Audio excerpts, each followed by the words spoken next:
Hello everyone, welcome back. Today we are talking about parallelograms, okay? So first thing we're going to find what a parallelogram is. So a parallelogram is a quadrilateral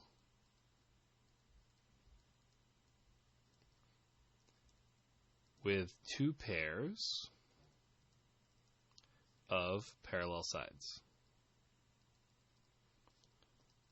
Okay, so the name parallelogram has the word parallel right in it for you, all right?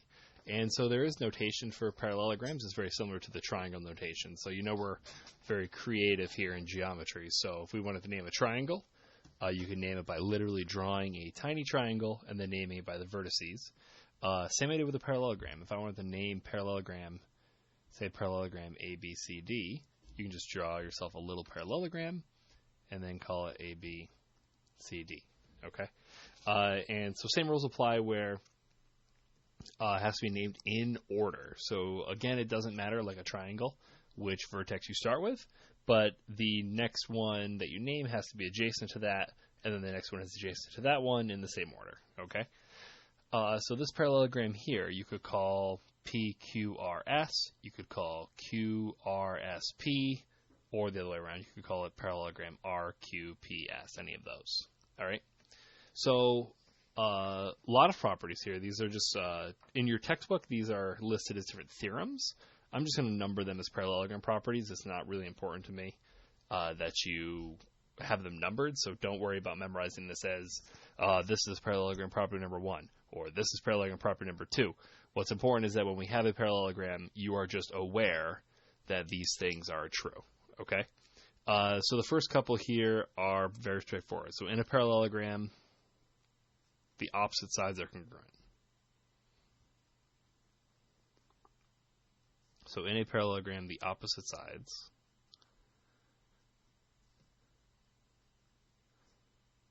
are congruent.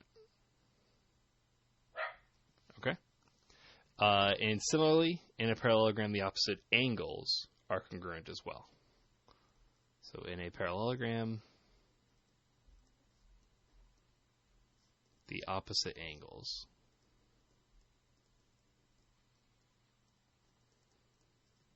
are congruent. All right, so already there's really three things that you need to be aware of for parallelograms, okay? Even though we only have property 1, opposite sides are congruent, property 2, opposite angles are congruent, the third thing goes all the way back to definition. So opposite angles or opposite sides are parallel. So you have the parallel and congruent sides opposite one another, and you have opposite angles that are congruent. All right.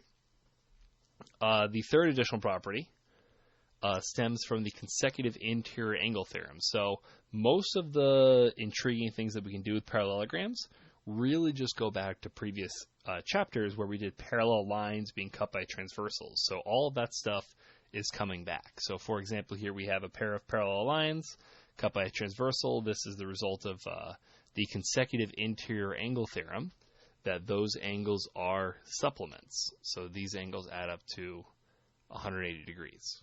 Okay? And so that happens here with our parallelogram. So we know by the definition that these opposite sides are parallel. So if you were to just ignore half of this, what you have is you have a situation where QP, in this case, is acting as the transversal, okay? So that angle X, this X degree angle, and this Y degree angle are consecutive interior angles, all right? And if I were to do the same thing going the other direction, for example, we know that these sides are parallel as well. I can just kind of ignore here, all right? And now QR is acting as the transversal through the other pair of parallel sides, okay? And so what will end up being the case is that in a parallelogram, the consecutive interior angles are always going to be supplementary. So in a parallelogram, the consecutive interior angles are supplementary. All right? And that will always be the case because whether I have this X degree angle here it is supplementary to y, and it is also supplementary to y. So these are the same, but we already knew that because we know from the second property that the opposite angles are congruent to each other. Okay? All right, so let's do an example. All right. So keep in mind, again, the examples and the practice here are very interchangeable. If you want to just jump right into these, you don't have to watch the example with me. You can pause the video, do it as a practice, and then restart the video to see, just to verify that you got it correctly. Same thing when I get down to the practice, but I'm just going to jump right into it. But by all means, stop the video, do these on your own, and then play the video again and make sure that they come out correctly. All right. Now in my directions here, I'm missing that this is a parallelogram, but this whole section is on Parallelogram Notes. So I got a little sloppy not mentioning it in every question, but all of the shapes that we're going to be dealing with here in these notes are parallelograms. Okay. So a couple of properties here. We want to find the value of the missing variables. I see here that I have a parallelogram, so the opposite sides are parallel, but they're also congruent. So that tells me that A is going to be equal to 12, and that B is going to be equal to 7. All right. The other thing that I know is that the opposite angles are congruent. All right, which means that X is going to be equal to 112, and Y is going to be equal to same thing as it is over there. So I can't use that property. I have to use the fact that consecutive angles are supplementary. So not only are the opposite angles equal, but here the adjacent angles of y and 112 form a supplementary pair. So I can solve this, and I get y equals 68 degrees. Okay? And these are my 4 answers. Good. Now, with these practice questions, again, pause here, try these on your own. A couple that are quite straightforward. We have the same property here. The opposite angles are, or the opposite sides are congruent, so A is equal to 20. B, I'm going to have to solve a pretty easy equation here. So 2B is equal to 28. I can solve that. Get that B equals 14. All right. Now with Y and X, this gets a little bit trickier. For X, I don't know the opposite angle down here because I don't know what Y is. All right. So like I said, a lot of the questions that come in this section, because parallelograms are just made up of a bunch of parallel sides, we're going to have to go back into our toolkit for old properties of parallel lines. So again, remember, I've always stressed how extending lines can make things easier for you. So if I were to extend these parallel sides here, okay, the diagonal of this parallelogram actually serves as a transversal through those parallel sides, okay? In which case, this angle here of 3y and this angle here of 42 degrees form alternate interior angles. So that means that 3y is going to be equal to 42 degrees, and I can solve that to find my value of y. Okay? Now, there are several things we could do with x. We could do some more parallel things going the other way. I would just go back through and say, since this is 42, I know that this angle is 42. Okay? And I can use the triangle sum theorem here, because this parallelogram, when I slice it through a diagonal, it creates two triangles.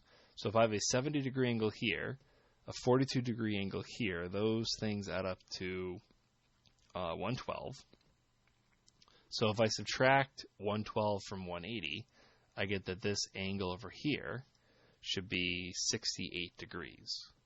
And now I can use my property where the opposite angles are congruent to each other. So I know that 4x is equal to 68. I can divide that by 4, and I get x equals 17. Okay? Now, number 2. Again, we have this property, opposite angles are congruent to each other. So 3y equals 123. We just divide everything by 3.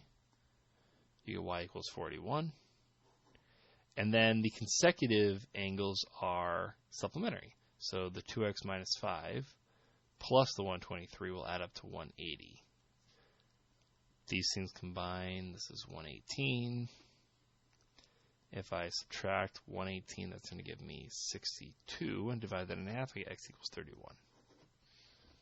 All right.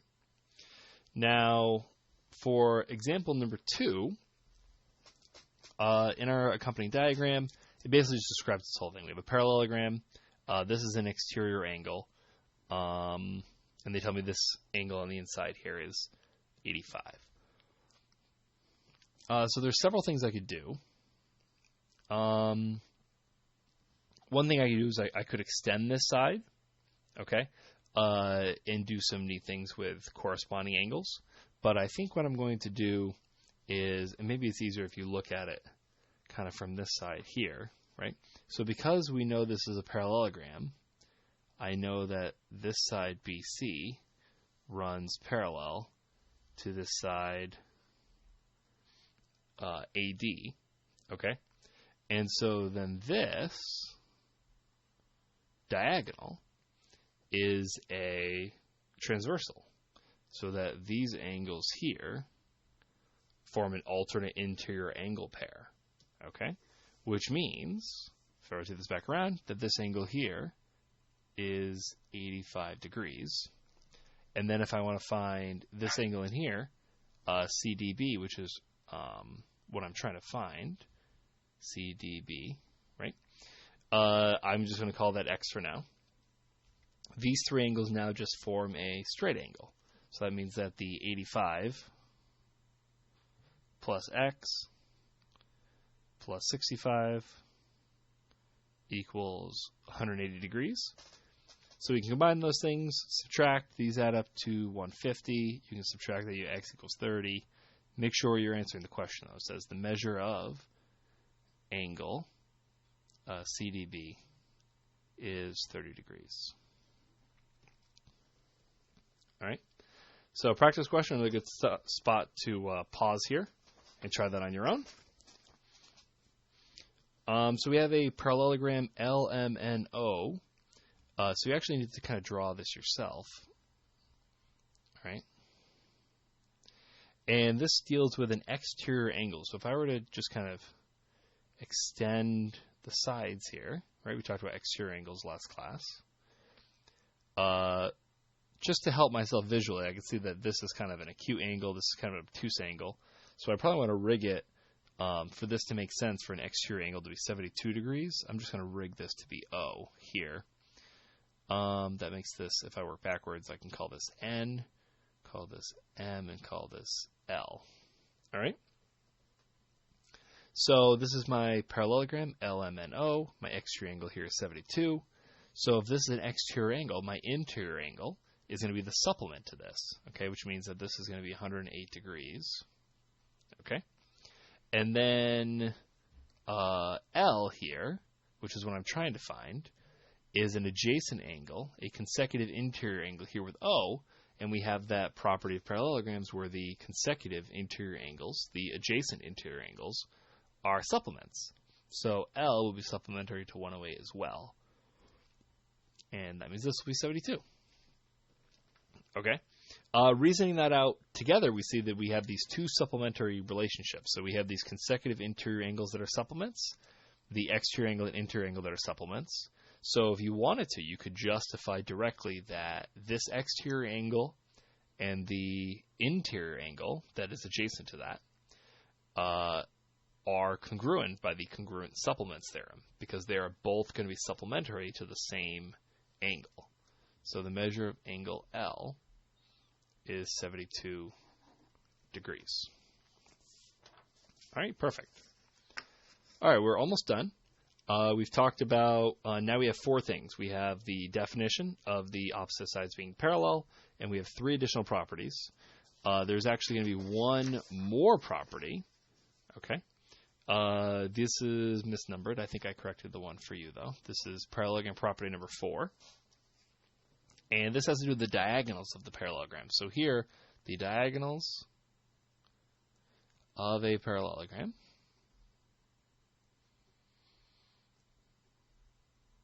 bisect each other.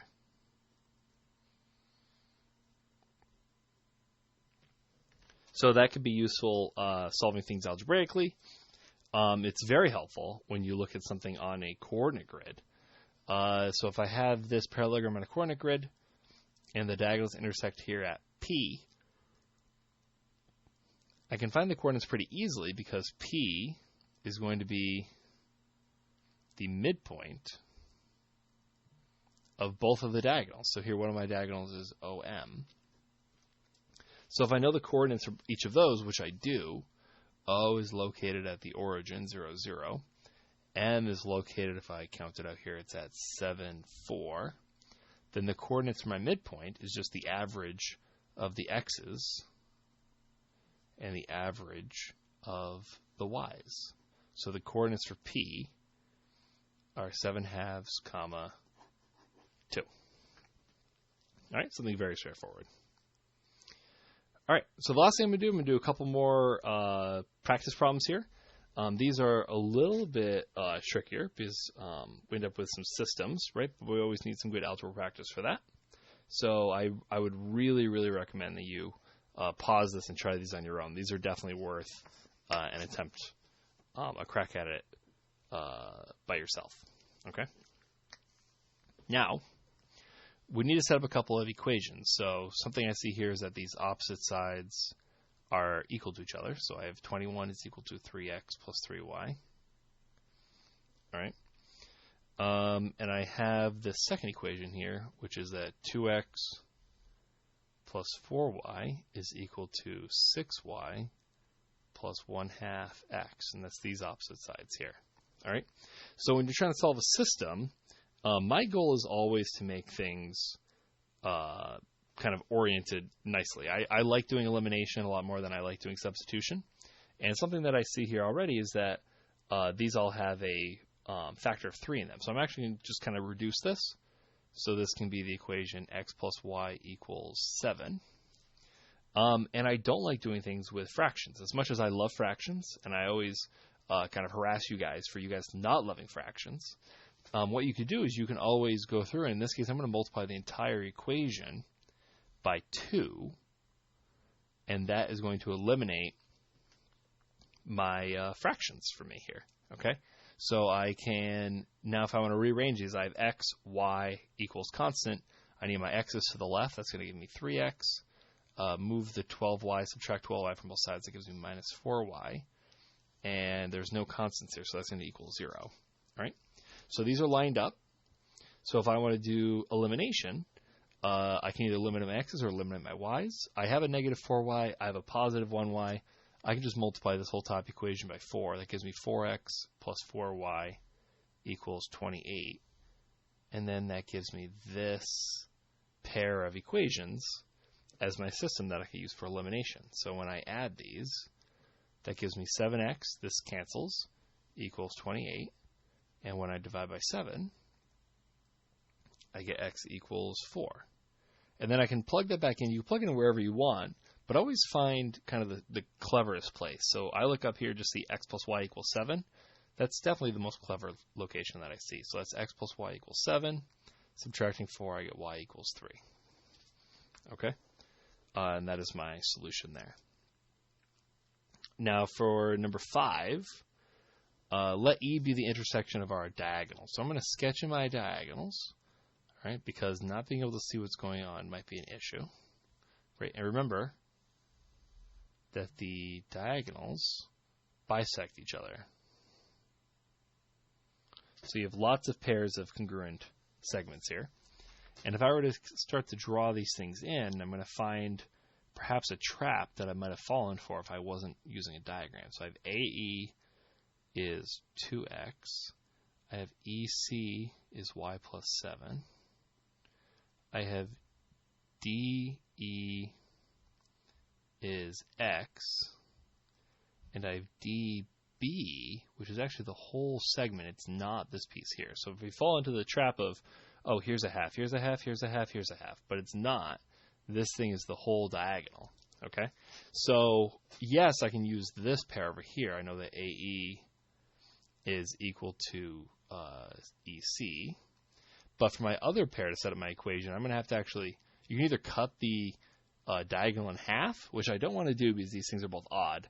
So what I'm actually going to do is I'm going to double DE. DE should be half of the length of the diagonal, so double DE should be equal to DB.